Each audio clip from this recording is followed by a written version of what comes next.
बौद्धिक विकासाकडे चाललो आहोत आणि या बौद्धिक विकासाला म्हणतात IQ, इंटेलिजंट क्वोशंट. आपल्या मुलांचा इंटेलिजंट क्वोशंट कसा वाढला पाहिजे याच्यासाठी आपण अथक परिश्रम करत आहोत. पण तो निव्वळ इंटेलिजंट क्वोशंट वाढून चालणार नाही, आपण खूप हुशार होऊन चालणार नाही.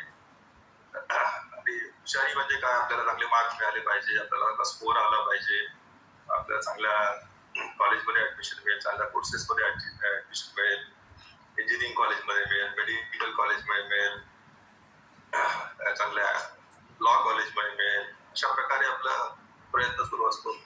परंतु या इंटेलिजंट क्वोशंट जो आहे हे जर आपला भावनात्मक क्वोशंट जो आहे त्याला आपण इमोशनल क्वोशंट म्हणतो, IQ जर आपला बॅलन्स जर नसला तर IQ कधीही डिस्टर्ब होऊ शकतो, बौद्धिक क्षमता आपली कधीही डिस्टर्ब होऊ शकते.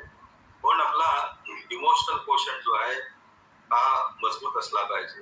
जर आपला इमोशनल क्वोशंट जर मजबूत असला तर IQ हा आपोआप वाढणार आहे. त्या दोन्ही गोष्टीकडे आपल्याला लक्ष देण्याची गरज आहे. आणि आपण मनाला स्थिर करण्याचा प्रयत्न करतो. प्रत्येकच माणसाला वाटते की आपलं मन स्थिर व्हावं, आपल्या मनाला शांती प्राप्त व्हावी, परंतु तसं होत नाही.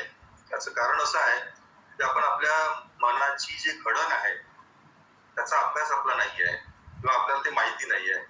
आणि हा प्रत्येक गोष्ट कोणीतरी बाहेरून आपल्याला शिकवेल अशा अपेक्षेने आपण राहू शकत नाही. आपलं स्वतःचं जीवन आहे, आपण स्वतःच्या जीवनावर बऱ्याचशा गोष्टी स्वतःच शिकू शकतो.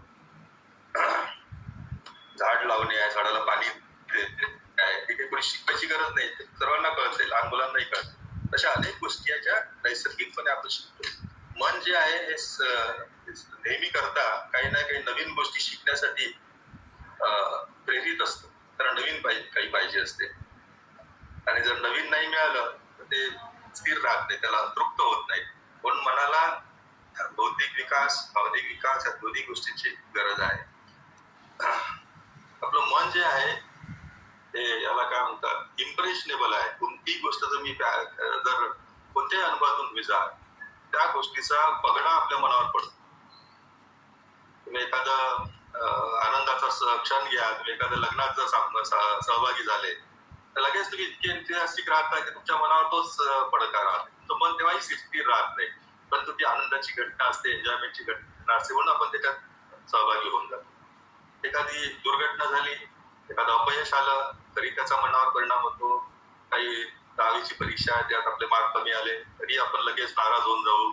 मग काही मुलं रडण्याचा प्रयत्न करतात, काही दुःखाचा प्रयत्न करतात आणि तिथून बाहेर निघणं हे खूप वेळ लागतो त्याला.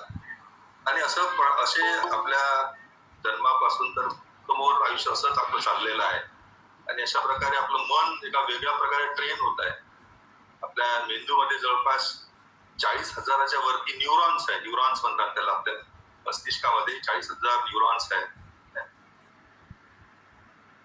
नेटवर्क आहे. त्या नेटवर्क पासून आपलं ब्रेन चालतं आणि त्या 40,000 न्यूरॉन आपल्या अनुभवाने ट्रेन होत आहे. जसं ट्रेन होणार नाही आणि ट्रेन झालं की तसंच ते राहणार आहे, तसंच चालणार आहे. म्हणून ते ट्रेन ब्रेन पण आपल्याला रिसेट करता आलं पाहिजे, बदलवता आलं पाहिजे.